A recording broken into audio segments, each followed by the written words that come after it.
Martedì 26 marzo, buongiorno Sicilia, da Michele Cucuzza e da Angelo Gagliano. Oggi andremo alla scoperta dei tartufi siciliani, ottimi anche loro, e poi ospite nostro sarà Totino, che con Toti di scena in questo periodo, in questi giorni anche a Catania, e poi ancora il boom di turisti ai piedi dell'Etna. Ma cominciamo innanzitutto come al solito con le notizie delle ultime ore. A Rospelligra andrà l'area dell'ex Blutech di Termini Imerese. Una volta lì c'era la Fiat. Sono state annunciate 350 assunzioni e è previsto un rilancio di tutta l'area industriale.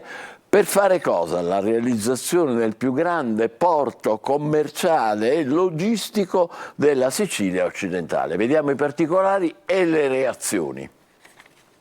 Licenziamenti, passaggi di consegne, oltre 12 anni di cassa integrazione, mai nessuna certezza, sempre in un limbo. Eppure la data di oggi potrebbe rappresentare la svolta per i lavoratori della ex Blutech di Termini Imerese. La Pelligra Holding Italia si è aggiudicata infatti la gara di assegnazione dello stabilimento ex Fiat. In particolare i commissari hanno scelto il soggetto aggiudicatario, che è l'attuale presidente del Catania, l'australiano Ross Pelligra. Il governo nazionale, la regione e il comune di Termini Imerese, pur essendo espressione di aree politiche diverse, hanno giudicato positivamente questa proposta e lavoreranno insieme per questo polo di sviluppo di Termini Imerese. Ora seguirà la fase formale. Il piano prevede, a quanto si apprende, 350 assunzioni. Nel corso di un incontro a Roma che si è svolto al Ministero delle Imprese e del Made in Italy, il ministro Urso ha detto che si procederà a un grande progetto di rilancio di tutta l'area industriale di Termini Imerese. Insieme, porto logistico e commerciale, area industriale ex Fiat, con tutte le attività produttive, e l'interporto a fianco rappresentino davvero un nuovo, significativo modello di sviluppo per Termini Imerese e per la Sicilia, io credo per l'Italia meridionale. Un grande progetto con Pelligra che assumerebbe 350 dipendenti con garanzia di impiego per almeno i prossimi 2 anni. Adesso c'è da mettere a terra la questione che riguarda i lavoratori e le garanzie occupazionali. Oggi si compie un altro passo avanti per la riconversione dello stabilimento, ha detto invece il presidente della regione Renato Schifani, un rilancio atteso ormai da troppi anni e che richiede azioni concrete e tempestive. Non sono però del tutto soddisfatti i lavoratori dell'ex Blutech, bisogna ancora approfondire tutti i temi della ricollocazione, dice Roberto Mastro Simone della FIOM, non abbiamo avuto nessuna garanzia in merito. Diamo un'occhiata al tempo, lo faremo ancora poco dopo le 8:30. Intanto lo sapete, c'è pioggia su Catania, a Trapani forte vento che ha messo a disagio l'aeroporto di Trapani Birgi.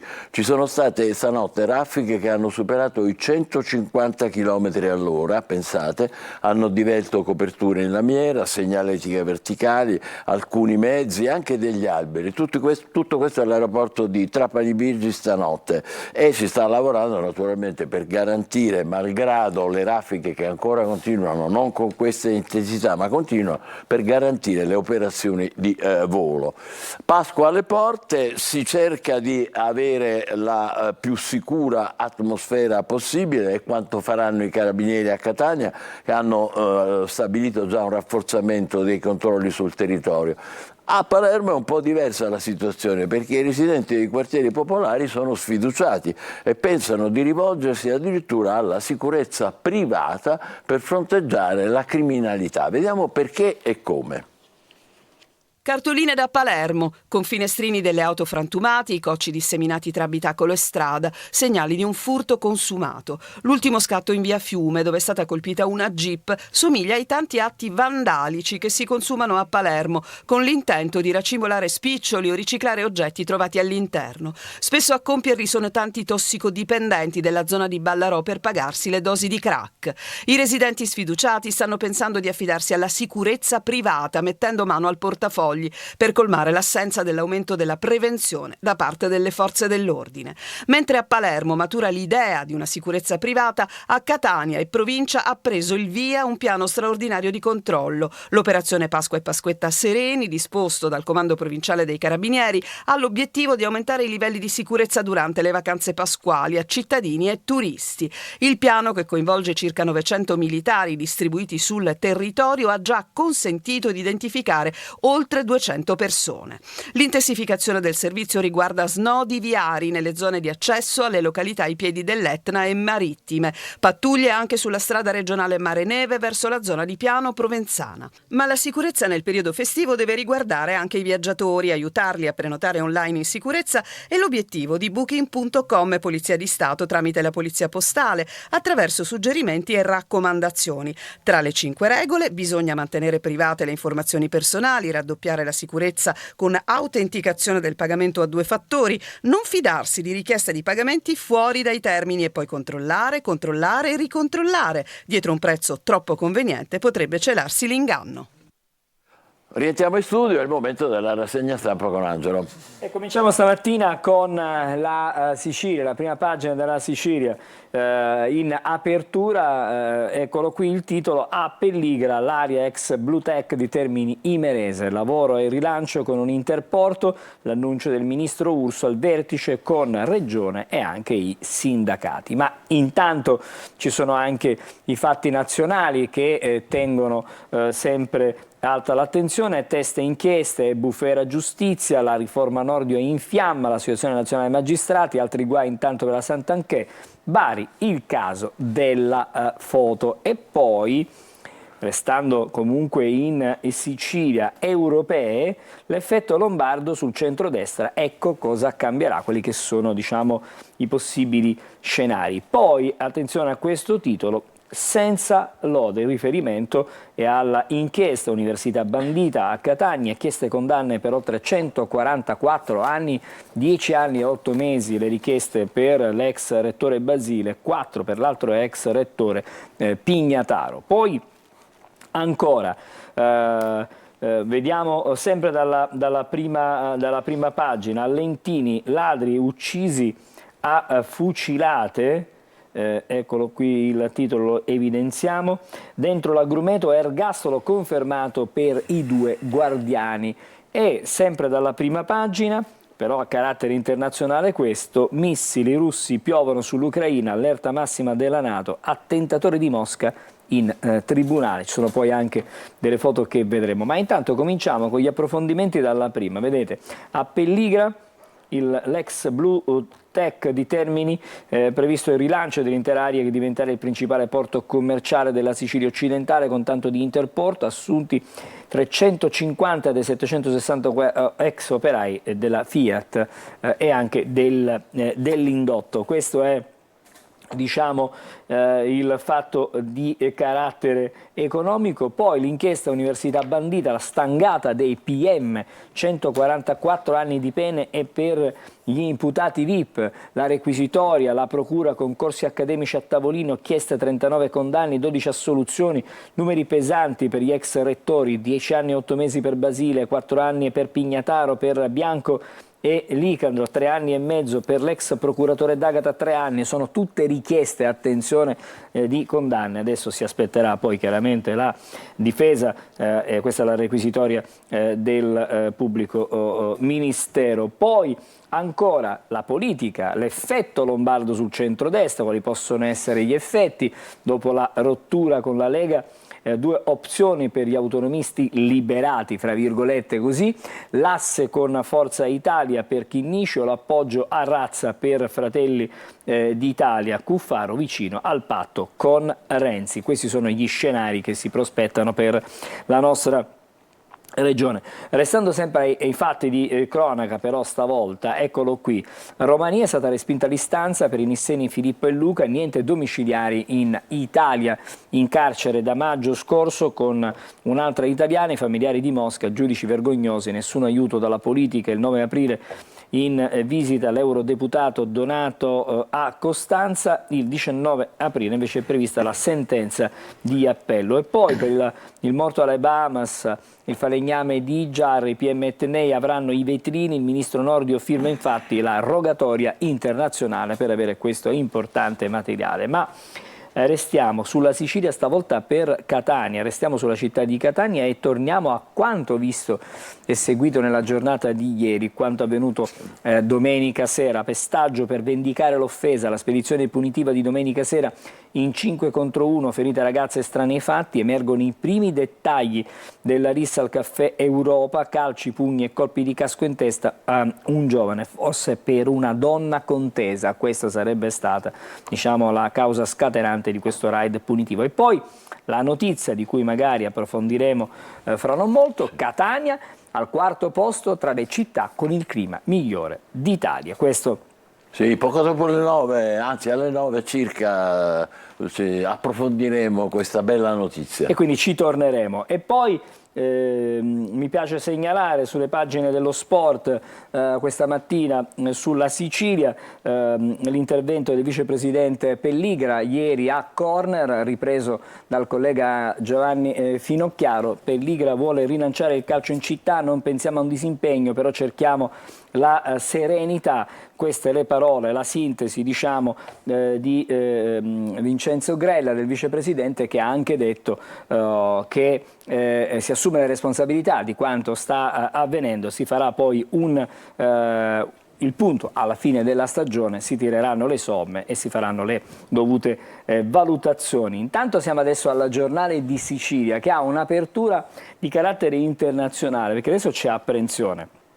Missili ipersonici, c'è l'allerta della NATO, la Russia li ha utilizzati contro l'Ucraina, cresce la tensione in Polonia per possibili attacchi, Putin ammette la matrice islamica per attentato a Mosca, ma insiste ancora su Kiev. Un mezzo passo indietro, diciamo così, fatto da Putin, ma intanto, come possiamo vedere sempre sulla prima pagina del Giornale di Sicilia, vedete le foto dei 4 arrestati, dei 4 responsabili torturati in carcere. Poi ancora ci sono diverse notizie di carattere regionale adesso. Ex Fiat e la volta di Pelligra, a termini 350 assunzioni. L'australiano patron del Catania Calcio si è aggiudicato il bando del Ministero. Poi le strade dissestate, c'è un primo accordo, siamo invece nella città di Palermo, per eliminare le buche pericolose.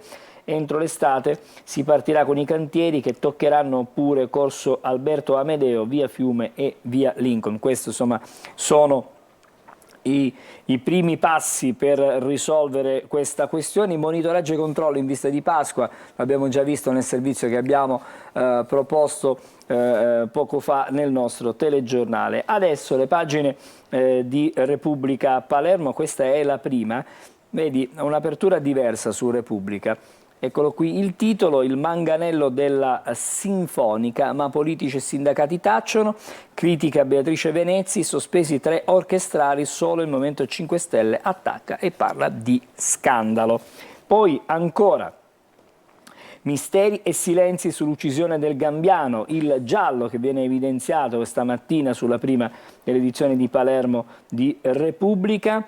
E poi l'emergenza, la strage infinita sul lavoro, un morto ogni 4 giorni, dato davvero terribile.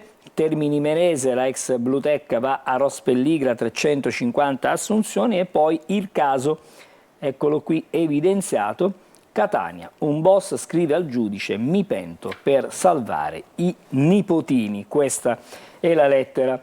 Ha scritto al presidente del tribunale, leggiamo insieme, dei minori di Catania, per dirgli che ha deciso di collaborare con la giustizia per salvare i suoi nipotini. Protagonista della lettera al giudice Roberto Di Bella è un boss di primo piano di Cosa Nostra catanese. Mi sono reso conto che i bambini non possono fare la vita che ho fatto io. Questa è la sintesi del suo pensiero. Ma le pagine interne adesso, e vedete, i musicisti puniti per le critiche a Venezzi, scatta il ricorso, sindacati in silenzio, il sovrintendente della Sinfonica ha sospeso dal lavoro i ribelli che attaccarono la direttrice d'orchestra su Repubblica. E ancora maggio della CGIL, non siamo stati coinvolti, insorge il Movimento 5 Stelle, scandaloso, si colpisce chi osa contestare gli amichetti del capo, un riferimento bisognerà vedere adesso e accertare, ma intanto c'è un'intervista all'avvocato Leone, un atto gravissimo, c'è libertà di critica, violato l'articolo 21 della Costituzione ma anche i diritti sindacali, questa è l'intervista che viene proposta. E poi anche su Repubblica Palermo, vedete l'avvertenza Termini Imerese, ex Bluetech, la spunta pellicola, 350 assunti, ma non si sa ancora cosa produrranno. Per ora riconvertiranno lo stabilimento, restano le incognite sul futuro, i sindacati sono delusi, progetto difficile, questo è quello che i sindacati in questo momento pensano per l'appunto di questa operazione. E poi vedete la lettera, l'approfondimento, il boss scrive al giudice: ho scelto di pentirmi per salvare i miei nipotini. Oggi a Roma intanto la firma del protocollo Liberi di scegliere da parte anche dei magistrati di Palermo e Napoli, con 5 ministeri. I provvedimenti di Roberto Di Bella, a capo del Tribunale per i minori, convincono altri esponenti del clan mafiosi a rompere il muro dell'omertà. Questo è l'approfondimento stamattina di Repubblica. Attenzione però sulla città di Palermo, perché ricorderete le vicende della Movida, le nuove regole. Adesso però il caso che viene sollevato è proprio questo: i mini market si prendono la Movida, al codice ai minorenni e sfide di drink. Mentre il comune vara le nuove regole, nelle strade della notte i giovanissimi partecipano alle gare di bevute pagando solo €1 per bicchiere. La normativa invece vieta la vendita dopo le 22 di lattine e bottiglie di vetro, quindi è stata aggirata in qualche modo quella che era completamente aggirata. Assolutamente, quello che erano praticamente le disposizioni. La rete Colabrodo di Palermo perde la metà dell'acqua, questa è un'altra vicenda. Milano si ferma al 13%, a Palermo siamo al 50%, dai 345 metri cubi immessi nelle condutture a pezzi ne arrivano nelle case soltanto 173, perché tutto il resto dell'acqua praticamente viene persa. Chiudiamo con la prima pagina della Gazzetta del Sud, la classifica del clima. Bene la Sicilia, Messina si trova però in basso, penalizzata da umidità, indice di calore e vento. Il report pubblicato da Sole 24 Ore vede nei primi posti Catania, Agrigento ed Enna. Queste sono dunque le indicazioni che arrivano dalla prima pagina. E poi ancora il progetto del ponte, aree green, riconversione della stazione delle Ferrovie dello Stato, e il confronto ieri tra gli studenti e i magistrati di cui ci siamo occupati nel telegiornale. La ANM si apre al confronto. E poi anche qui vedete il richiamo a quello che sta succedendo in Ucraina. La Russia colpisce Kiev con i missili ipersonici, c'è l'allerta della NATO, mentre in Europa torna l'incubo degli attentati jihadisti. Tutto questo lo approfondiremo con la rassegna stampa nazionale e internazionale, sempre con Angelo Gagliano, fra pochissimo. State con noi, buongiorno Sicilia.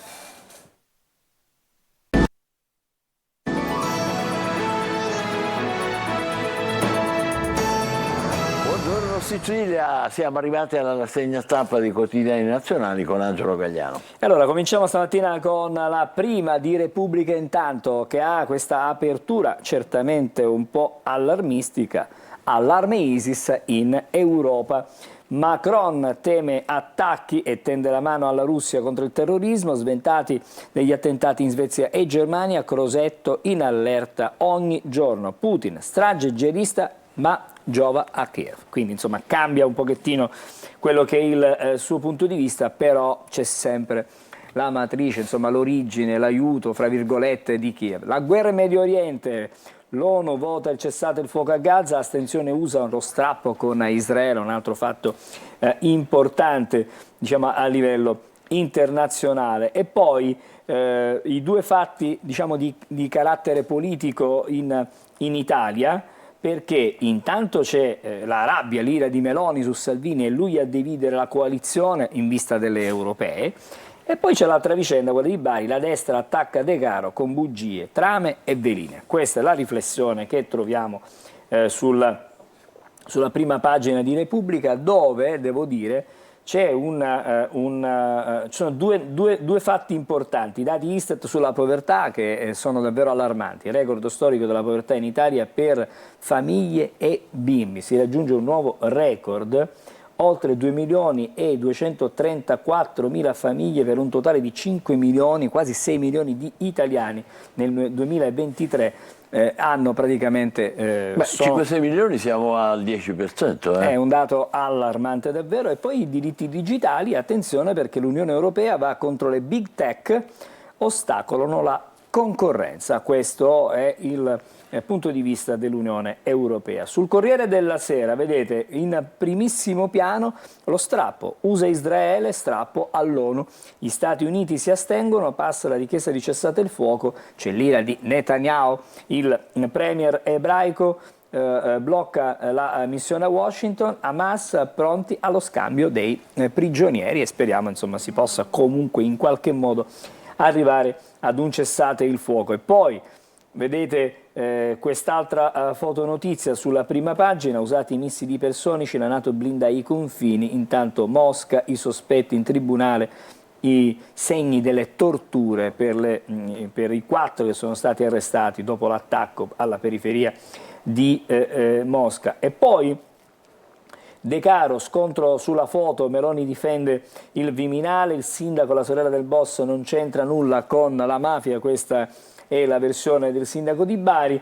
E poi vedete, ce ne siamo occupati anche noi nel corso di Buongiorno Sicilia, si parla di alimentazione e longevità, una ricerca nega i benefici del digiuno intermittente, quindi è una questione di punti, che abbiamo detto. è una questione di punti di vista, bisogna vedere lo studio su come è fatto e su quali basi chiaramente poi vengono elaborati i dati. Siamo adesso sulla Stampa dove c'è un fatto internazionale proprio in apertura, tregua a Gaza, Biden scarica Netanyahu, la sintesi è questa, e poi però Meloni lega la lite europea, questo è tutto quello che evidentemente teme la Meloni in vista delle prossime europee. E poi la fotonotizia, vedete qui, ama la trattativa, vedete un po', super offerta della RAI per trattenere il conduttore, e quindi la RAI è pronta ad offrire all'Amadeus la guida di una struttura creativa per fare nascere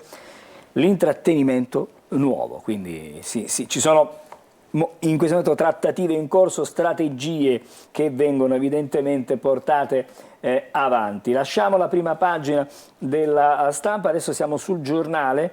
La Meloni blinda Piantedosi, il PD in tilt dopo la foto di De Caro, questa è la vicenda per l'appunto Bari. Ipocrisia, Hamas, l'America scarica Israele, l'ONU chiede di cessate il fuoco, via libera degli Stati Uniti, farsa Putin, terrore islamico, ma dietro c'è Putin, quindi mette insieme le due cose. Poi c'è una interessante intervista che invito a leggere a Antonio Ricci, perché dice i fuori onda e politici, la verità di Striscia, lui racconta, dice chi interviene in trasmissione da un microfono sa che con un microfono non si deve parlare e quindi bisogna fare attenzione. Questa è la sintesi di quello che dice lui nella sua intervista. Attenzione invece a quanto viene riportato sulla Prima Sempre, ITA e Lufthansa, i no europei che uccidono l'impresa.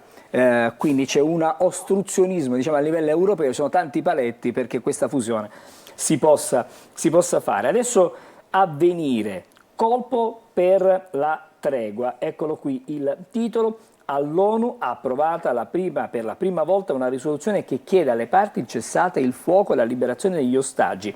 Sidi Cina e Russia, gli Stati Uniti si astengono e premono su Israele, che però Netanyahu insomma dice è irritato, annulla la missione a Washington. In Italia vertice sulle misure antiterrorismo. E poi in Russia vedete la fotonotizia, terroristi in aula, missili in Ucraina, è salito a 14 il numero degli arresti per la strage di Mosca. E ancora lavoratori e famiglie con figli in crescita, la povertà assoluta, abbiamo già visto, è un numero davvero spropositato, quasi il 10% della popolazione italiana. Sul Fatto Quotidiano, Putin invia un segnale a USA ed Europa, la strage è ISIS, parla di islamisti anche se ripete le accuse a Kiev. In qualche modo c'è un mezzo passo indietro fatto da Putin. Invece la notizia, la prima del Fatto Quotidiano, è il giorno di Assange. Questo è quello che scrive il Fatto Quotidiano. Esclusivo, così nel 2010 gli USA volevano arrestare Julian dopo il primo scoop sull'Iraq. Oggi l'Alta Corte di Londra decide sull'appello. È un giorno certamente importante per questa vicenda. Dal Fatto Quotidiano siamo adesso a Libero. La memoria a rate di De Caro, scrive. La Bari antimafia del PD, nuova versione del sindaco sull'incontro con i clan, è successo ma in piazza. Emiliano da Record già nel 2022 raccontò tutto in TV senza smentita, poi 3 giravolte. Insomma, è una questione di ricostruzione, di ricordi, ognuno evidentemente dice la sua. Poi la brutta fine degli attentatori di Mosca, in aula con mutilazioni e volti gonfi, uno in sedia a rotelle. E poi ancora l'Unione Europea affossa il salvataggio Lufthansa-ITA, l'abbiamo già visto prima. La Sapienza occupata, via gli israeliani, collettivi contro la collaborazione con lo Stato ebraico.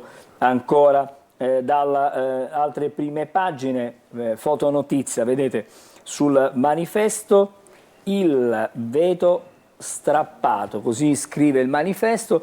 Dopo 171 giorni, 32.300 palestinesi uccisi a Gaza e 3 veti con una decisione storica, gli Stati Uniti si astengono, all'ONU passa la risoluzione per il cessate il fuoco nel mese del Ramadan. Questa è la notizia che viene riportata dal Manifesto, che poi sotto torna su Putin. È stato l'ISIS, ma Kiev c'entra. Queste sono le parole dello zar. Siamo su l'Unità, eccolo qui il titolo. Berlusconi pacifista e contro le frontiere, non piace né a destra né a sinistra. E anche qui vedete, fotonotizia, l'America toglie il veto sì dell'ONU al cessate il fuoco e Netanyahu si infuria. Insomma, sono un po' tutte concentrate su questo particolare non irrilevante, direi, anzi direi decisivo per l'approvazione di questo cessate il fuoco, questa proposta dell'ONU.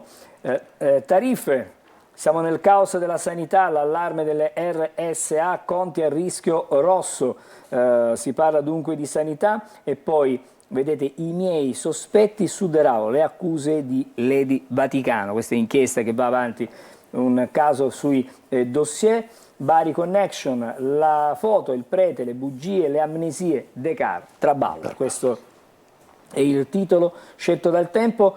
Ogni pista porta all'ISIS, ma Putin insiste su Kiev. Queste sono evidentemente un'altra notizia diciamo che oggi viene riportata con grande evidenza. Attenzione poi, i genitori, si parla di scuola, no? Ci sono tantissime discussioni sulle scuole. I genitori del liceo e il preside lanciato giù dalle scale, aggressione alla San Gabriele, l'istituto in via Giustiniano è blindato, per gli esterni l'ingresso è off limits, e quindi ci sono altri episodi, altre aggressioni nei confronti di docente, personale, chiaramente in questo caso il preside. Siamo sull'Osservatore Romano.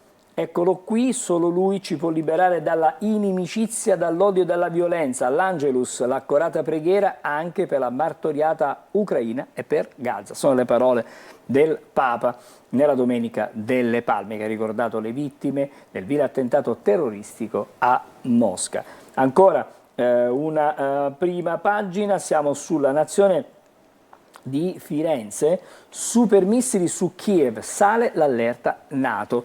Putin riconosce la mano dell'ISIS nella strage di Mosca, ma continua ad accusare l'Ucraina. Gli USA sostegno di ferro alla Polonia, e poi sono diverse interviste. Ma intanto la fotonotizia anche qui. Ora l'America dice stop a Israele, voto storico all'ONU sul cessate il fuoco a Gaza. Netanyahu è furioso. Mi fermo qui. Bene, facciamo una pausa, andiamo a dare un'occhiata al tempo, vediamo se su Catania piove ancora per il resto della Sicilia, dopodiché ci sarà il primo ospite e i primi ospiti. Parleremo di tartufi siciliani buonissimi. State con noi, buongiorno Sicilia. Ben ritrovati da Emma Parigi di Trebi Meteo. Tempo in peggioramento questo martedì 26 marzo sulla nostra penisola, poiché raggiunta da una nuova intensa perturbazione atlantica. Andiamo più in dettaglio e diamo uno sguardo a cosa ci attenderà sulla Sicilia. Anch'essa sarà interessata con precipitazioni sparse e fenomeni un po' più concentrati sull'area centro-orientale. Soffierà una vivace ventilazione di scirocco e questo permetterà un temporaneo rialzo delle temperature massime. Localmente riusciremo anche a superare i 22-24 gradi, ad esempio su Siracusa. Diamo uno sguardo a cosa ci attenderà mercoledì, ma la situazione di poco cambia. L'atmosfera resta variabile, non mancheranno spazi assolati, specialmente sull'area meridionale, ma il versante tirrenico risentirà ancora di una certa variabilità e instabilità, con nuovi fenomeni sparsi, più concentrati nelle ore pomeridiane. Soffierà ancora parecchio vento, le temperature al più inizieranno a perdere qualche grado. Per saperne di più vi rimando all'app di Trebi Meteo, al nostro sito web.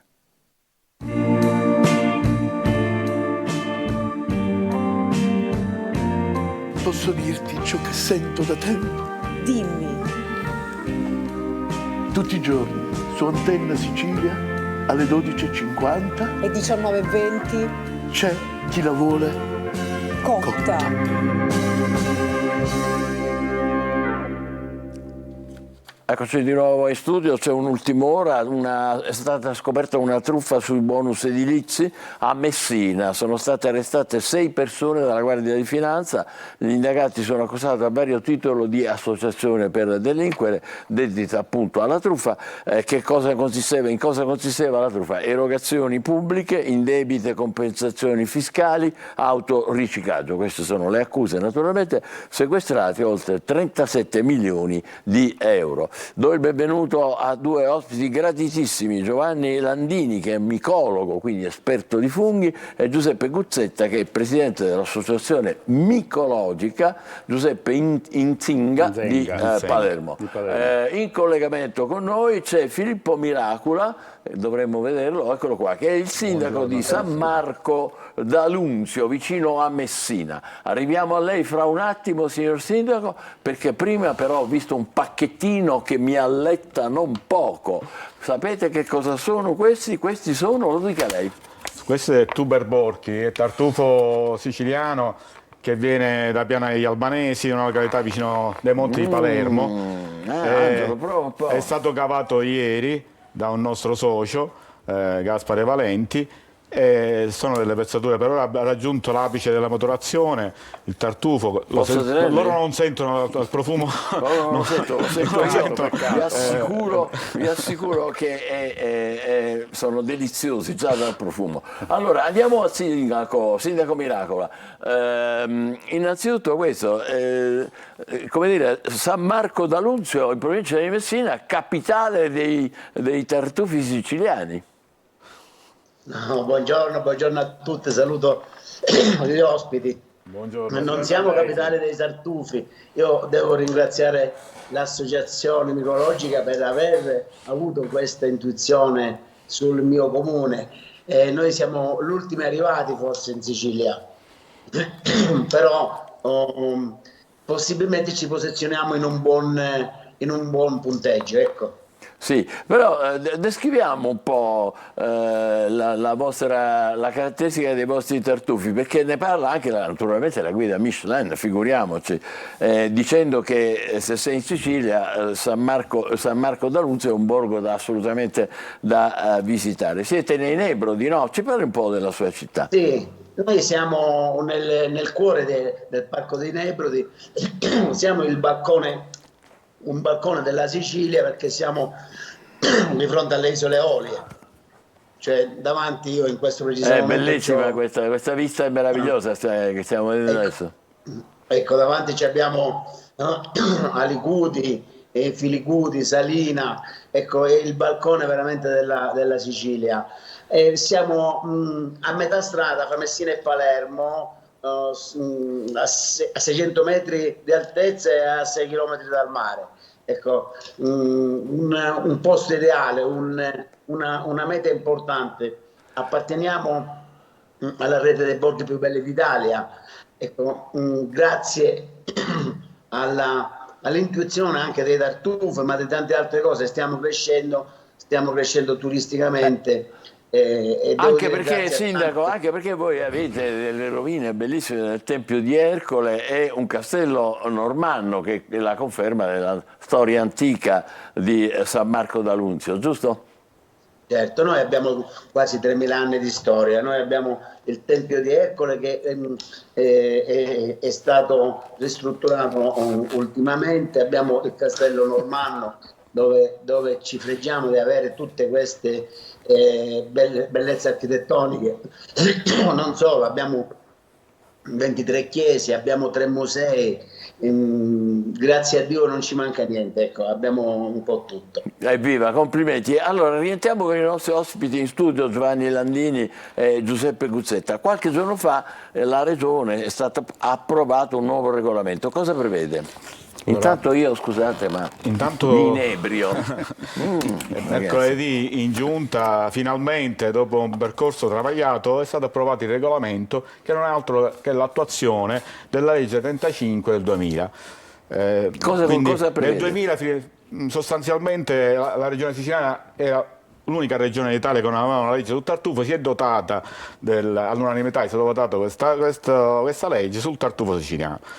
Il percorso è stato un po' tortuoso per arrivare all'approvazione del regolamento, però ci siamo. Il regolamento è fondamentale perché sostanzialmente dà attuazione alla legge. Quindi siamo stati con 3 anni. Mette ordine, fissa delle regole. Il regolamento stabilisce tutte le regole che riguardano la tutela, la commercializzazione e la cerca del tartufo. Allora, Guzzetta, queste meraviglie che io sto qua, diciamo in maniera un po' forse ingiusta per gli ascoltatori, sto godendo. Che caratteristiche hanno? Cioè, com'è questo tartufo siciliano? Questo è un tartufo particolare del periodo, infatti è chiamato marzuolo perché ha il momento di maturazione più brillante nel mese di marzo. È un Borchi vittadini, quindi è un tuber Borchi vittadini, fa parte della famiglia dei bianchi ed è uno, secondo me, i miei gusti, dei più pregiati che abbiamo in Sicilia. Non ha niente da invidiare ai tartufi più celebri C'è. Allora il bianco d'alba, quindi il Magnatum Pico è Serie A, lo diciamo chiaramente perché così è. Ma sotto il Magnatum Pico cominciamo dal secondo posto. Al secondo posto c'è il bianchetto che tra l'altro è predibato e preferito da tanti ristoratori, per cui c'è una ricerca veramente esagerata da questo punto di vista. Bene, questo è bellissimo saperlo, magari apprenderlo, perché come noi molti forse non ne sapevamo molti. Allora, quindi adesso questa legge, questo regolamento prevede un sacco di cose, leggo qua, tesserini, è un esame, non se ne vuole parlare. Cioè finalmente disciplina un settore che negli ultimi anni, anche in mancanza della legge, è andata avanti, perché il tartufo in Sicilia adesso c'è e si conosce da parecchio tempo. Negli ultimi anni c'è stato un crescente, si chiamano cavatori quelli che vanno a tirare fuori il tartufo con i loro cani, perché senza il cane il cavatore non farebbe niente. Quindi la legge disciplina come si può e come si possono andare a cavare i tartufi naturalmente in natura, disciplina anche il tipo di tartufaie, ma disciplina soprattutto quello che è fondamentale, il rilascio del tesserino. Come per la caccia praticamente ci vuole un'abilitazione per andare a cavare il tartufo in Sicilia. Perché senza questo tesserino il rischio qual è? Non si può andare, la legge lo vieta, è un obbligo di legge e quindi vanno sottoposti a sanzioni, più o meno come succede con il tesserino della caccia. Anche qui ci sarà una commissione che valuterà l'idoneità e quindi rilascerà il tesserino. Si paga una tassa, ci sono 2 tipi di tesserino, uno amatoriale e uno professionale. E quindi questo è fondamentale perché dal nostro punto di vista consumatori e anche chi vuole raccogliere. Dal punto di vista invece dei tartufi, uno che vuole mettere su una nuova, come si dice, tartufaia. Ora con il regolamento che succede? Grazie a questa legge e tante altre situazioni di schede che il nostro assessorato agricoltura e foreste manderà allo Stato nazionale, si potranno avere anche dei contributi che potranno dare la possibilità a chi vuole investire di creare delle tartufaie artificiali, quindi avere la possibilità di poter installare delle tartufaie sul territorio siciliano e quindi avere dei contributi per poterli portare avanti. Questo faciliterebbe chiaramente la produzione del tartufo siciliano, perché queste piante micorizzate che andrebbero a essere piantate dovrebbero essere micorizzate. La micorizza, detto tra di noi, è quella cosa quella simbiosi che nasce tra il tartufo e la pianta. Se non c'è questa simbiosi il tartufo non verrebbe fuori, è proprio un gemellaggio, un fratellaggio. Ecco, Sindaco Miracola, lei che sta lì in questo posto meraviglioso che è San Marco d'Annunzio, non teme che questo regolamento che consentirà la costituzione di tartufaie, addirittura abbiamo sentito, come dire, non naturali, come si dicono? Artificiali. Non teme la concorrenza? No, io non temo la concorrenza. Intanto mi complimento con l'associazione che ha insistito tanto per avere un regolamento ecco. E c'è riuscita, perché è importante regolarizzare qualsiasi cosa in qualsiasi posto, è la cosa più giusta in assoluta.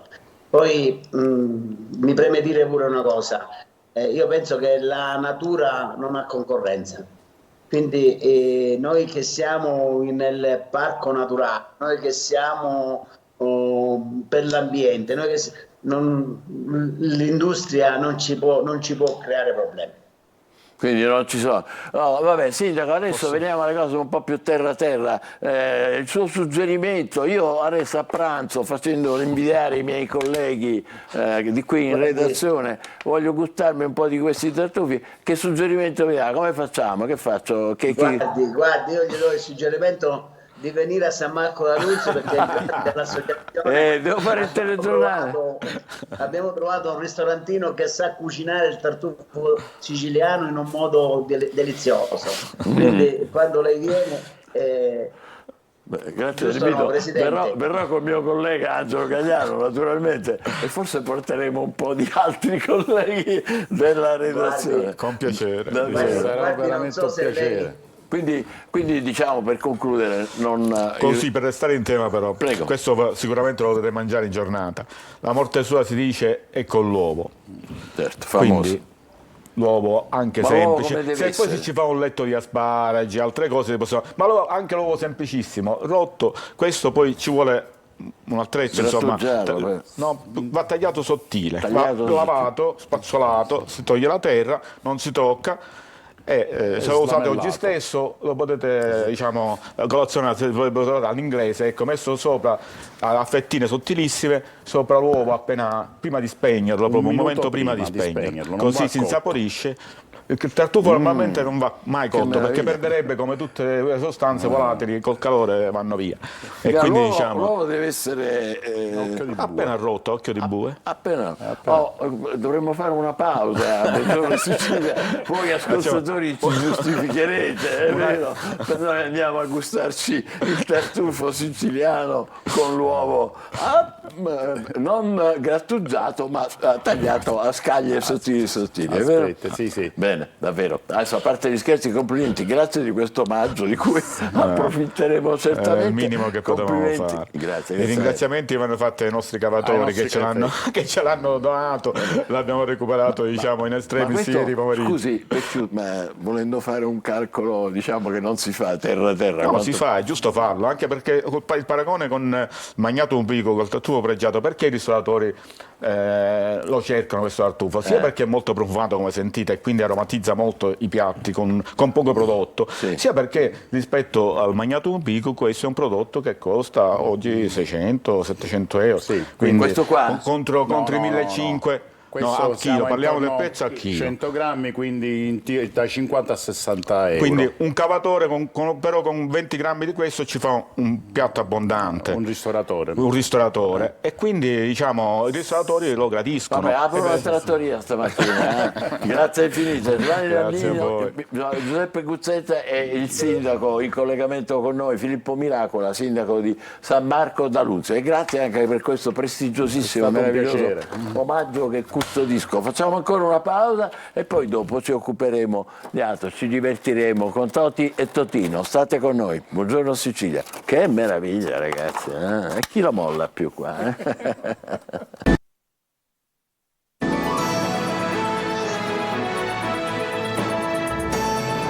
Abbiamo strappato da chi la vuole cotta, eccolo qua il nostro Totino, Toti è in collegamento invece da Palermo. Lo devo vedere, Toti, eccolo qua, benvenuti a entrambi. Buongiorno.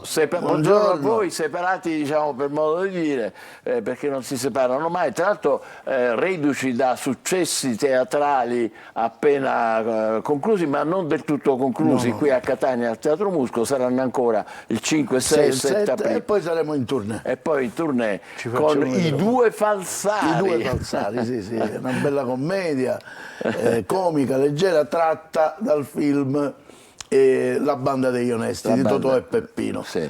E la gente si diverte, la cosa più bella è questa. Non c'è dubbio.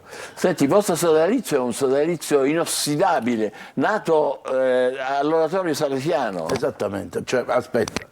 Noi siamo cugini, figli di fratello e sorella, per cui siamo sempre cresciuti insieme. Cioè io sono arrivato quando lui aveva 1 anno, sono arrivato io, perché ci togliamo 1 anno di età e poi da lì, per scherzo, fino a che è diventata una professione proprio. Avete cominciato subito a ridere e scherzare insieme? Sì, è stato così? Com'è stato? La prima risata in effetti me la sono fatta io, perché quando è nato lui la prima risata me la sono fatta io.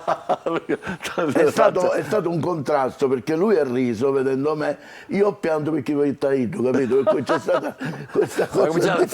Sì, ho avuto paura quando l'ho visto. Io avevo un anno, già ero maturo. Era già maturo. Già usciva la sera, io ancora. Non c'è dubbio. Senti, ma sto oratorio è stata un po' la vostra scuola.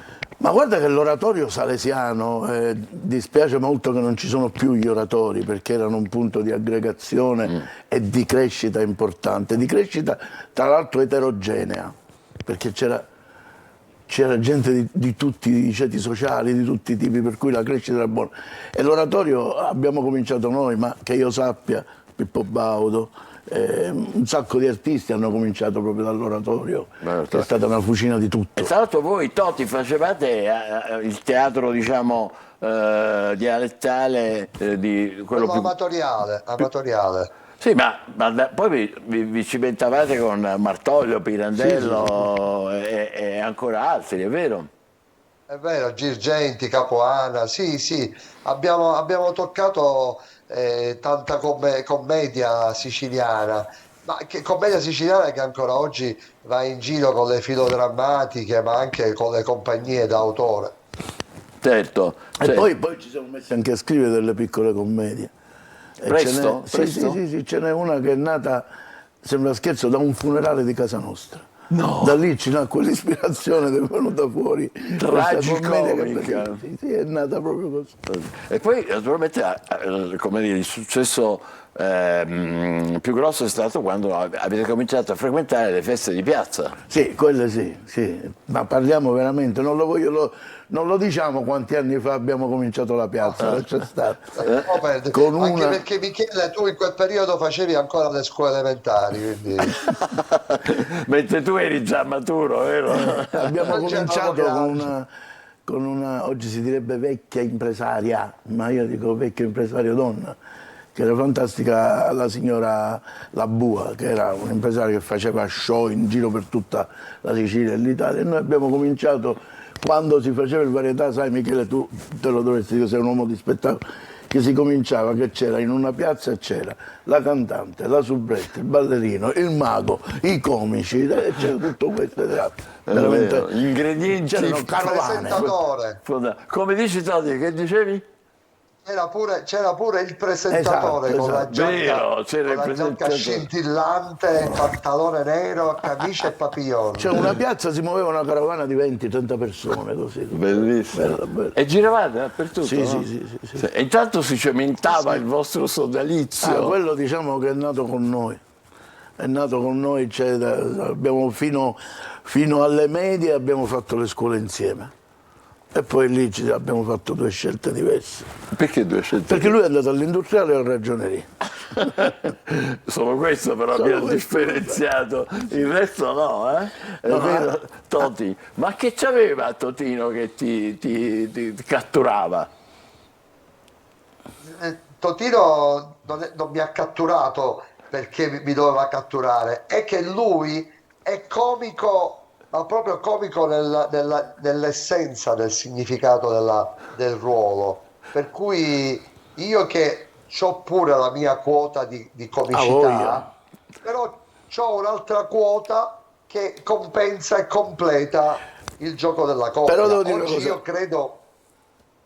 Oggi io credo che, lo dico a ragion veduta, io vedo che ci sono pochissime coppie in Italia, nel teatro, nella televisione, mentre invece ci sono moltissimi monologhisti, moltissimi single dal punto di vista televisivo e teatrale.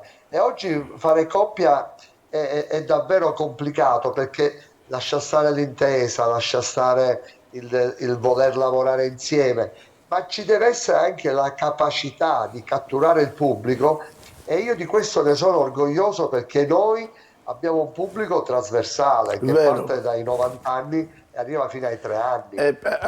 Voglio dire una cosa proprio per i ruoli: se venite a vedere la commedia I Due Falsari, scoprirete come la coppia, che di solito Tosi è il saccente, io sono quello un po' più scemetto, in molte situazioni questi ruoli si invertono.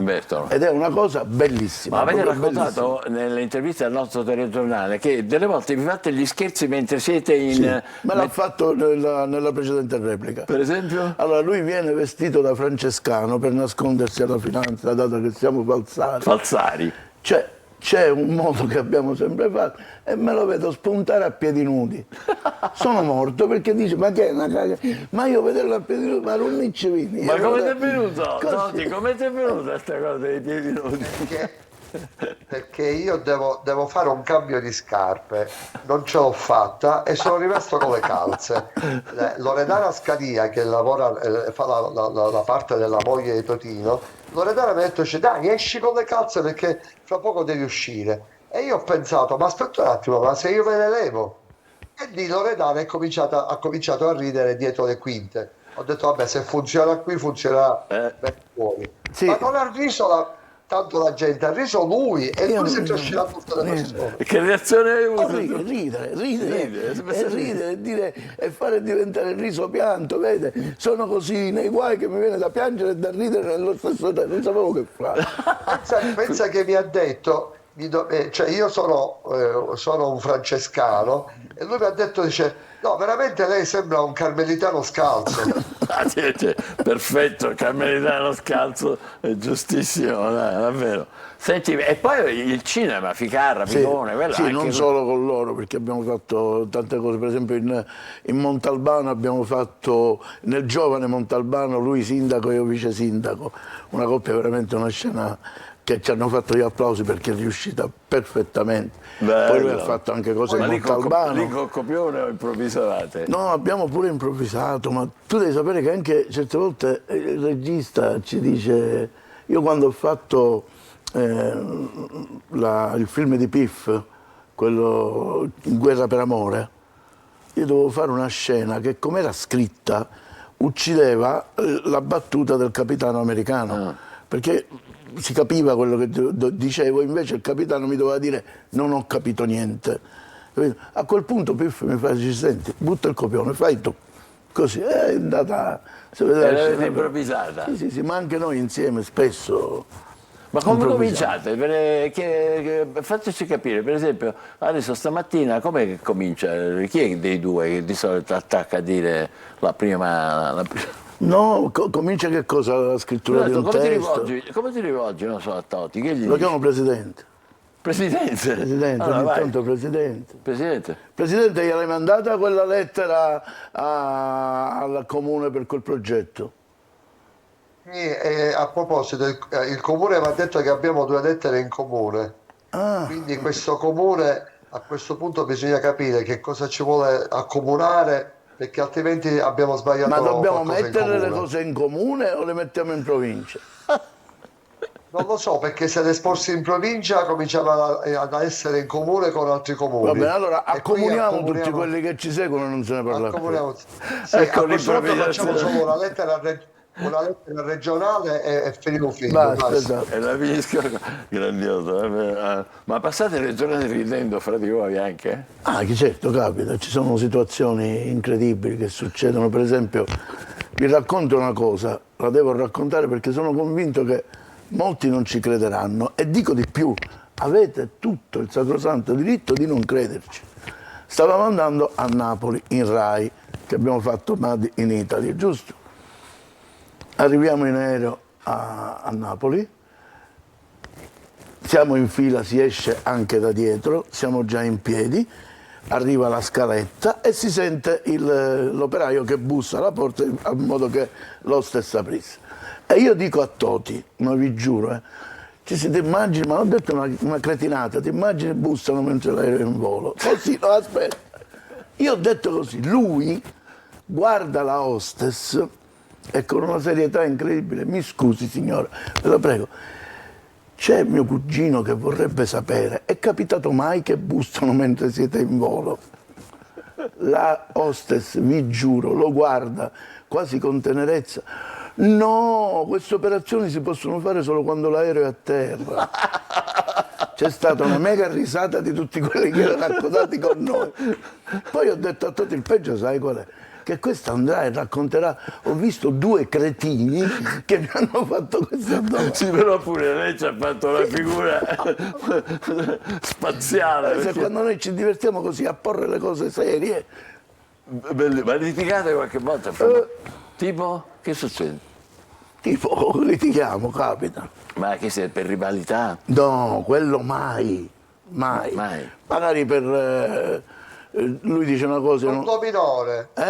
Per un dominore. Per un dominore, esattamente. Cioè? Niente, per stupidaggini certe volte. Un dominore, che sarà la sapevo. La cosa... Dire una stupidaggine.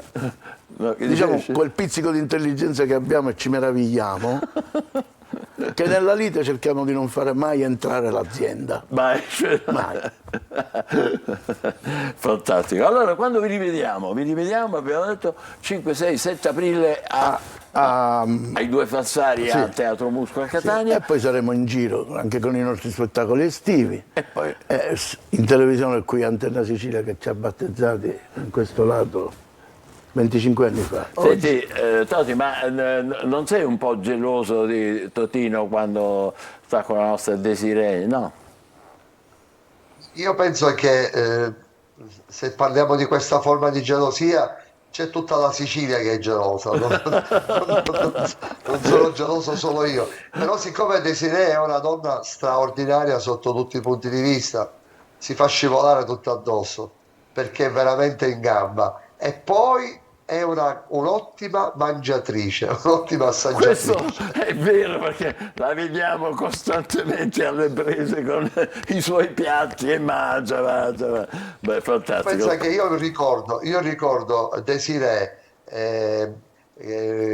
la di Sapino, la ragazza di Dazon, come ricordate, di Diletta Leotta, che hanno lavorato insieme con noi, quando insieme era la trasmissione che ricordiamo tutti. Certo. E a questo proposito mi piace ricordare che proprio questo mese di marzo noi abbiamo chiuso il primo 25esimo di collaborazione con Antenna Sicilia. Questo mese facciamo 25 anni che collaboriamo con Antenna Sicilia. Ah, che bello, siamo felici di essere partecipi di questo anniversario, grandioso. Allora, vediamo appuntamento, abbiamo detto a teatro, 5, 6, 7 aprile a Catania, al Teatro Musco, i due falsari, sono loro due, Toti e Totino, poi naturalmente... Poi ci sarà Noto, Siracusa, Ragusa, Capodorlando, Messina, siamo in giro. Sono in giro. Veniteci a trovare. Ed è fantastico. E poi naturalmente su Antenna Sicilia. Ma non per fare pubblicità, no. Toti lo sa, ma per quelle creature che abbiamo a casa, abbiamo un sacco di impegno. Per favore. Michele, se vieni a vedere la commedia ti regaliamo qualche banconota stampata da noi. Grazie, ne farò tesoro, bellissima. Grazie, facciamo una breve pausa. ci riprenderemo. Ciao, a dopo. buongiorno. Ciao, Grazie ciao, per essere buongiorno, stati con noi, per buongiorno. averci fatto passare questi minuti davvero divertentissimi. Tra poco parliamo dei successi turistici della nostra regione in vista della Pasqua. Grazie, breve pausa e ci rivediamo subito dopo. Buongiorno Sicilia.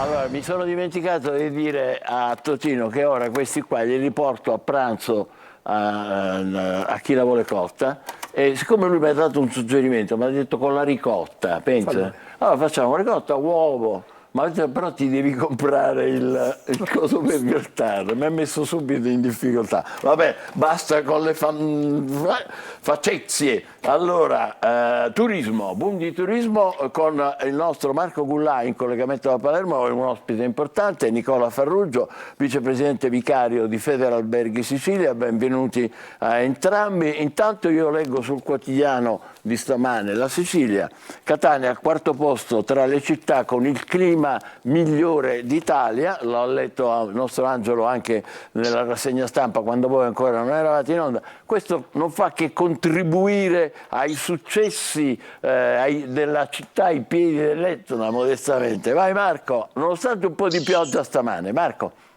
Sì, infatti, parlavamo un po' anche di questo con Nicola. Buongiorno a tutti, buongiorno Michele, buongiorno Angelo. Insomma, è un turismo che tra l'altro è al 2.0, perché se prima era qualche anno fa un turismo ancora di massa, definiamolo così, ma anche mordi e fuggi, adesso sta imboccando una direzione diversa, una direzione più di qualità. È un passo, insomma, verso un turismo di elite. Noi l'abbiamo anche raccontato nel corso dei nostri TG. Ambite a questo, Nicola? È quello sul quale dobbiamo puntare. Ci fa piacere che la Sicilia resta sicuramente tra le destinazioni più desiderate e gettonate anche per questa Pasqua. Il nostro lavoro è quello di andare verso un turismo un po' più di qualità, più alto spendente, che pernotta sempre di più, che trova la Sicilia sempre più attrattiva, e credo che da qualche anno, anche dopo il Covid, questi risultati stanno un po' premiando anche la qualità del turismo in generale. Ma Marco, ma sono di più quelli che arrivano dall'estero o quelli che sono gli italiani che vengono dalle nostre parti? Glielo chiedo direttamente. Sicuramente il turismo estero ha dato una grande mano di aiuto alla ripresa del turismo siciliano. Probabilmente oggi abbiamo dei numeri che superano il turismo nazionale. Il turismo addirittura europeo, superiamo il turismo nazionale, questa è una notizia. Sì, il turismo nazionale è un dato secondo me anche molto importante in funzione della domanda precedente, cioè ovvero il turismo estero ha maggiore capacità di spesa, è un turismo più alto spendente, è forse un turismo che sa apprezzare meglio anche le nostre tipicità. Perfetto. Tra l'altro Michele però è un turismo che va avanti, un turismo che cresce. Catania è tra le città ovviamente predilette, ma anche Palermo, certo. Però manca ancora qualcosa, perché dicevamo anche a microfoni spenti con Nicola che sì, gli alberghi ci sono i ristoranti, ci sono le pizzerie, però probabilmente un'alternativa ricettiva agli alberghi e al food in Sicilia forse manca, Nicola. Ma io dicevo prima, io credo che il turismo non si fa soltanto con gli alberghi e con i ristoranti, ci vuole un sistema più completo di offerta, anche di intrattenimento e di attrattività. Non credo che nessun turista si sposta semplicemente perché si è aperto un albergo in un luogo o in un altro. Dobbiamo cercare di unire a questo numero di strutture ricettive, a questo numero di ristorazione importante, del food importante, la gastronomia, il sistema enogastronomico è uno dei motivi di viaggio sicuramente, ma bisogna dare delle attrattività, delle attrazioni affinché il turismo possa non solo allungare la permanenza, ma scegliere di venire anche in Sicilia. Ma queste attrazioni che mancano cosa sono? I B&B oppure parliamo d'altro? No, io credo che bisogna completare questa offerta, non solo dormire e mangiare, ma ovviamente la permanenza. Io penso ai parchi di divertimenti, ai parchi acquatici, alla diversità di poter trascorrere un momento vacanziero, che possano essere anche altri tipi di turismo. Penso non penso solo al turismo leisure, ma penso anche al turismo business, al congressuale, ma anche i cosiddetti centri congressi, dove si possono attrarre numerose aziende anche internazionali, che invece vanno in altri luoghi del Mediterraneo a fare i loro business, a creare gli eventi, le manifestazioni. Allora bisogna completare non solo i pernottamenti, cioè la possibilità di pernottare in una struttura ricettiva. Non possiamo aprire sempre ristoranti, pub e locali, ma deve essere un'offerta più ampia, che consente poi di completare quell'offerta turistica che ancora l'isola. Poi detto da lei, queste sono parole sante, come si suole dire. Mi dispiace aggiungere, io adesso... dico, gli imprenditori, a volte ci troviamo in discussioni generali dove tutti chiedono se si comprano alberghi, se si vendono alberghi, se si può aprire un ristorante da qualche parte. Io non penso che possiamo continuare a portare avanti le attività imprenditoriali anche locali, ma anche di chi vuole investire in Sicilia semplicemente nell'aprire un albergo o aprire qualche ristorante.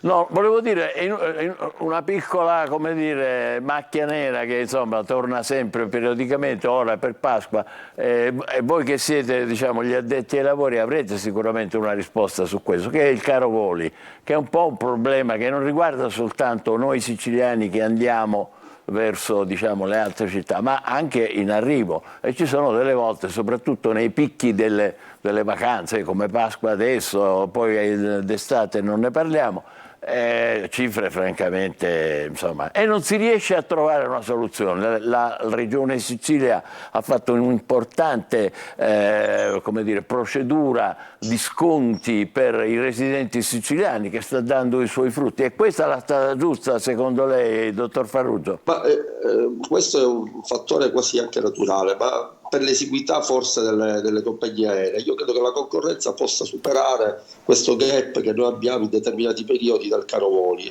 Bisogna non combattere, io ritengo, alcune compagnie che chiaramente fanno il loro business e approfittano dei momenti di punta per cercare di capitalizzare al meglio le proprie risorse economiche, ma di immettere sul mercato ulteriori compagnie che possono essere concorrenziali anche ad altre. Allora, sedersi anche in un tavolo con le compagnie stesse a incentivare l'immissione di nuove compagnie, io credo che sia la strada corretta, senza entrare in polemiche generali, perché è chiaro che non porta a nulla, soprattutto in un'isola che è condizionata dal collegamento.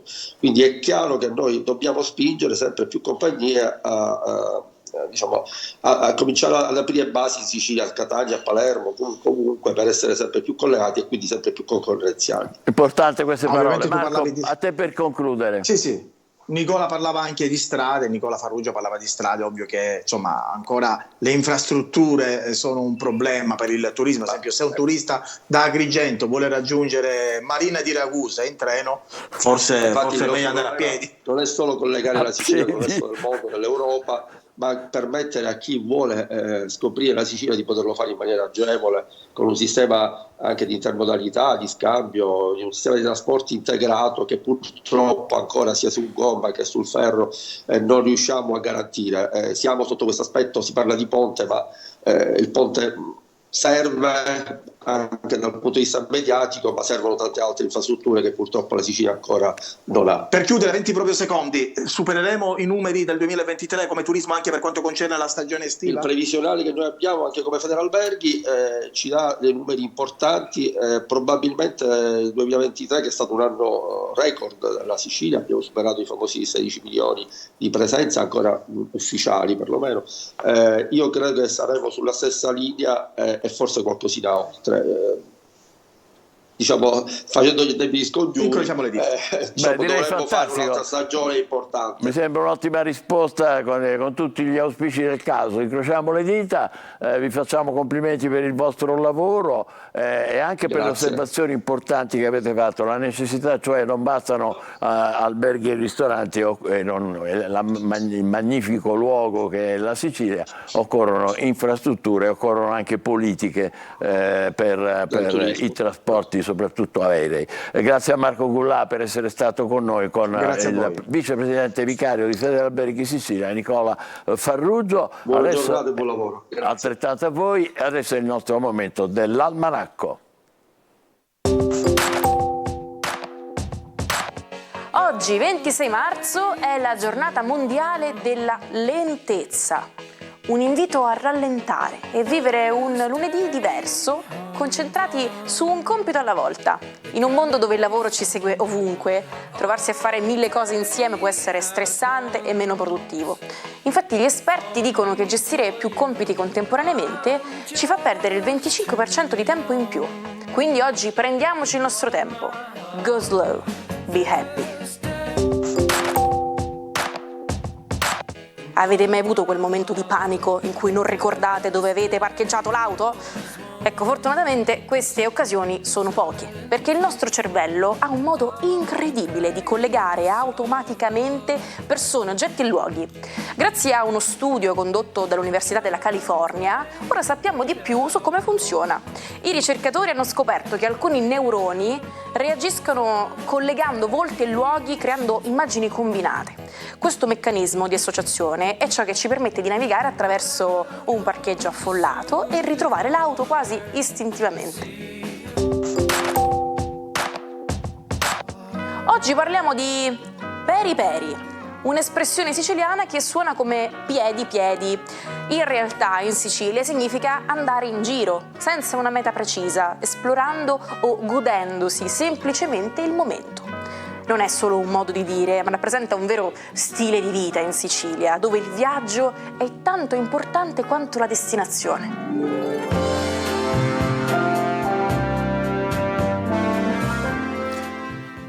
Ma si può andare per i peri verso le stelle? Certamente sì, con Marco Amato, con il quale ci colleghiamo in questo momento. Mi alzo, ma non sono assolutamente d'accordo. Ci dispiace questo, Marco, non sei d'accordo. Ben arrivato, ciao. Buongiorno a voi, buongiorno Sicilia. Allora. Per i peri sì o no? Come sei? Non sei per i peri? Per i si ci arriva alle stelle, sì, è come. Ci si può arrivare alle stelle, vai. A te. Sì. Dunque, oggi mi ha incuriosito moltissimo un caso molto divertente e particolare, ovvero quello della cantante Shakira. Cosa ha fatto e perché mi ha incuriosito? È uscito Las Mujeres no Holland, la cui traduzione è "le mogli non piangono a lungo", è da una frase così che diventerà sicuramente un aforisma letterario imperituro. Mi è piaciuto curiosare nella sua storia perché appunto dopo la separazione con Piqué lei gliele ha mandate a dire proprio componendo una canzone, ovvero Music Session volume 53, e ha fatto un capolavoro proprio perché nel suo esternare la rabbia con la sua arte musicale in realtà ha ottenuto una canzone che è stata pluripremiata, ha ricevuto anche l'Emmy proprio, ed è la canzone che Spotify registra come la canzone in lingua spagnola più ascoltata di tutta Spotify. Quindi complimenti Shakira per volgere, per voltere appunto, come dicevano i latini, un dispiacere in una forza creativa che l'ha portata anche a dei traguardi molto importanti, e quindi mi sono chiesto quale segno zodiacale è capace di fare questo. È proprio l'Acquario. Shakira è Acquario, quei gran geni degli Acquario riescono sempre a trasmutare una difficoltà in un vantaggio, quindi bravo l'ingegno tutto uraniano della bravissima e bellissima Shakira, alla quale auguro ancora tanti altri successi. Oggi Luna in opposizione a Mercurio, quindi i pianeti dialogano un po' male, soprattutto per Cancro, Capricorno e Bilancia, che non hanno proprio un'intesa semplice, mentre invece gli altri che fanno? I Fuoco sono molto interessanti oggi, proprio perché invece hanno voglia di esternare maggiormente, Leone, Sagittario e Ariete in particolare, mentre invece invece gli Acqua sono un po' fuori dai giochi e guardano sornioni a tutta una serie di cose. Il Cancro in particolare, i progetti nuovi che muore dalla voglia di attuare ma ancora non riesce a capire come fare. Ironici gli Scorpioni, sempre messi un po' a guardare i loro affetti che crescono, si moltiplicano, proliferano. I Pesci invece riescono a gestire tutto con una supervisione assolutamente empatica e attenta, anche se di poche parole in questo periodo. Concludiamo con i Terra, Toro, Vergine e Capricorno, che cercano sempre affannosamente un dialogo che viene più difficoltoso. Mercurio si muove un po' male in Toro e in Capricorno, non per la Vergine però, essendo proprio un segno zodiacale mercuriale, per cui la Vergine oggi troverà il consiglio giusto. E a proposito di consigli e di tante cose buone da mangiare, ho avuto anche la fortuna di cucinare e stare a tavola con Toti e Totino ed è stato un piacere immenso. Chissà cosa ne penserebbe lui di un risotto al castelmagno col tartufo. Io ho dato la mia ricetta. Buon appetito! Beh, ottima ricetta, buon appetito e buon caffè a te. Dobbiamo correre un po', però prima diamo un'occhiata ancora ai giornali. Torniamo sulla Commissione europea che contro i giganti del web stanno violando le norme dell'antitrust. L'accusa dopo il nuovo Digital Markets Act a Facebook, contestati gli abbonamenti, ad Amazon e Google le ricerche favorevoli ai loro prodotti, ad Apple lo store esclusivo. Quindi diciamo che c'è l'occhio dell'Unione Europea. Questa è la mano per dire dovrebbero arrivare no, perché rischiano multe salatissime. Guarda, ci sono anche i dati, se vuoi ti dico quanto rischiano esattamente, rischiano circa dunque chiedo scusa, no, non è questa la pagina, quindi per questo non riuscivo a darti il dato. L'avevo visto prima. Sì, c'è un dato che riguarda no, questa è l'intelligenza artificiale, ma lasciamo stare, me la sono persa. Rischiano multe salatissime, 25 miliardi. 25 miliardi Eccolo qua, guarda, 25 miliardi. Guardate. Pensate un po', 25 miliardi di multa. Immaginate solo quanti soldi c'hanno uno che piglia 25 miliardi di multe e va avanti come nulla fosse. Vabbè, allora senti, dobbiamo correre il 26 marzo del 23 in Italia. Un progetto ambizioso prende forma con l'inizio della costruzione della Milano Laghi, destinata a diventare la prima autostrada del mondo. 30 anni dopo, 26 marzo 1953, Jonas Salk, un ricercatore americano, annuncia una scoperta che cambierà il corso della medicina: è il vaccino contro la poliomielite. Questo traguardo offre speranza di un momento in cui la malattia, nota come la paralisi infantile, miete migliaia di vittime. Sul finire del secolo, il 26 marzo del 1995, gli accordi di Schengen entrano in vigore in 7 paesi dell'Unione Europea, eliminando i controlli alle frontiere e creando un'area di libera circolazione che riflette l'ideale di un'Europa unita e senza barriere. Finalmente si può andare in Francia, in Belgio, eccetera, con la carta d'identità. 26 marzo 2000, un cambio di guardia in Russia. Arriva Putin, ex agente del KGB, che si aggiudica la presidenza russa succedendo a Boris Yeltsin. La sua ascesa segna un nuovo capitolo in Russia che purtroppo non finisce di affliggerci. Vai. 26 marzo 2012, James Cameron, regista di fama mondiale, si immerge sul punto più profondo della Terra, si chiama la Fossa delle Marianne, stabilendo un record di immersione. La sua discesa nella profondità oceanica avviene a bordo di un sommergibile da lui stesso ideato. Questa è la foto, vedete per l'appunto Cameron. E ora siamo arrivati al 26 marzo del 1948, l'avete forse intravisto quel signore con i capelli leggermente lunghi, si chiama Steven Tyler, è il leader carismatico degli Aerosmith, conosciuto come il demone urlante, diventa un'icona del rock con la sua voce distintiva, le sue performance energiche, ispirate naturalmente al grande Mick Jagger. La sua canzone Dream On, scritta in gioventù, riflette i suoi sogni e la determinazione a realizzarli. Lui stesso spiega che parla della necessità di continuare a sognare fino a quando i sogni non diventeranno realtà. Inizialmente non molto nota, la canzone cresce in popolarità fino a diventare un classico ed è con questo classico che vi lasciamo, vi salutiamo, vi auguriamo una bella giornata, arrivederci a domani. Continuiamo a sognare. Dream On con Steven Tyler.